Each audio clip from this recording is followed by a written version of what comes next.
AI cuts are getting counted. CEOs are testing loyalty in public. Hybrid isn't broken. Management is. And HR just moved from support act to growth engine. Welcome to Paper Cut.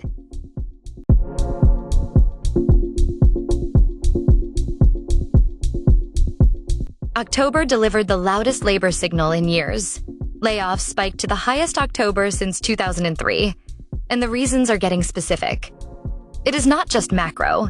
Companies are naming automation right alongside cost discipline. That matters because the next step is accountability. Counting AI-linked reductions will expose two truths. Some firms unlocked real productivity. Others used AI as cover for old-fashioned cost-cutting and are quietly rehiring when the workflow breaks. Here is the employer reality. If AI removes rungs, you owe your people new ladders.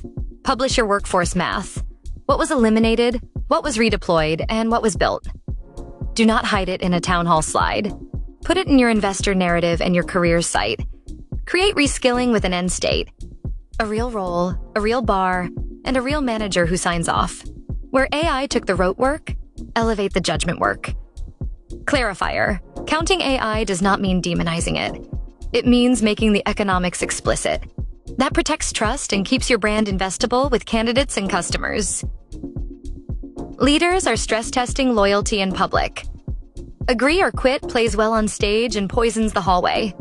It buys a week of compliance and a year of attrition. You do not get culture. You get silence. Candidates clock it. Ultimatums turn your EVP into a warning label that your managers cannot absorb dissent or nuance. The performance review becomes a test of ideology instead of outcomes. That signals fragility, not strength. Then come the memos. Focus. Use AI more. Ratings tied to tooling. If these replace goals, coaching, and clear operating rhythms, they are theater. When you score people on tool usage, you get tool usage, not value.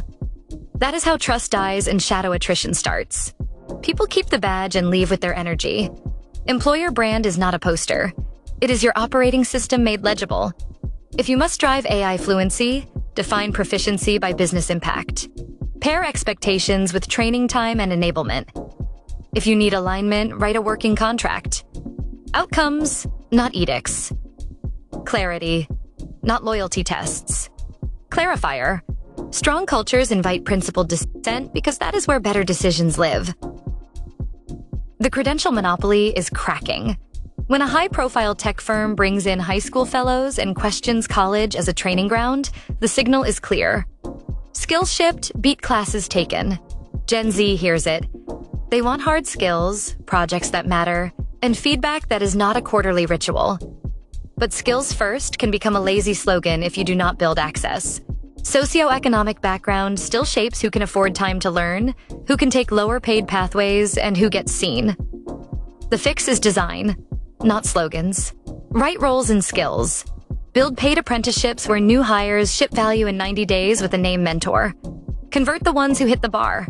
Offer badges or credits that stack, so the non-degree path is not a dead end. Tie the ladder to judgment, domain depth, and stakeholder trust. Clarifier. Dropping degree screens is the start. The proof is timed to competence and conversion rates. Publish them. Let candidates see their odds and your intent. We argued for months about home versus office. It was a red herring. Hybrid fails for one reason: poor management. When goals are vague, rituals are random, and performance equals presence, you get theater. Add micro-shifting. That slices days into flexible chunks which quietly extend hours, and you invent burnout with better calendar hygiene. Some firms now rate people on AI usage and unveil new flagship offices as if tools and towers can fix culture. They cannot. The playbook is simple. Set the team operating rhythm. Define what good looks like in outcomes, not hours. Establish guardrails that protect flexibility from scope creep. Train managers with real capability. Coaching, feedback, workload design. Reward impact in public. If you want people together, say what happens in the room that cannot happen on a screen and prove it with results. Clarifier. Hybrid works beautifully when teams own the plan. Give them the template, not the mandate. Then hold them to outcomes, not optics. Transformation fails without talent. That is not a quote for a deck. It is operational reality. The winners now run HR like a product. Define the user, design the journey, measure the value. Employee experience becomes a growth engine, not a perk catalog. When onboarding cuts time to value, when manager ratios improve coaching, when internal mobility fills roles faster than the market, the P&L moves. Boards notice. This is HR's moment to replace slogans with numbers. Publish a talent thesis next to the business strategy. Map critical skills to roadmaps. Tie manager capability to team performance. Retire legacy processes that serve the system more than the human. The companies that do this will compound advantage because culture becomes an execution edge, not a recruitment poster.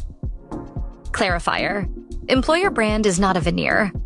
It is the narrative that makes your operating choices legible. When people can see the design, they will trust the trade-offs.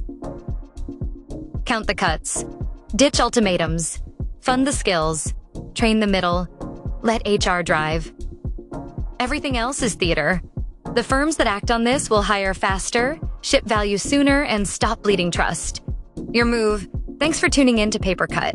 Don't let Monday catch you off guard. Subscribe now. See you next week.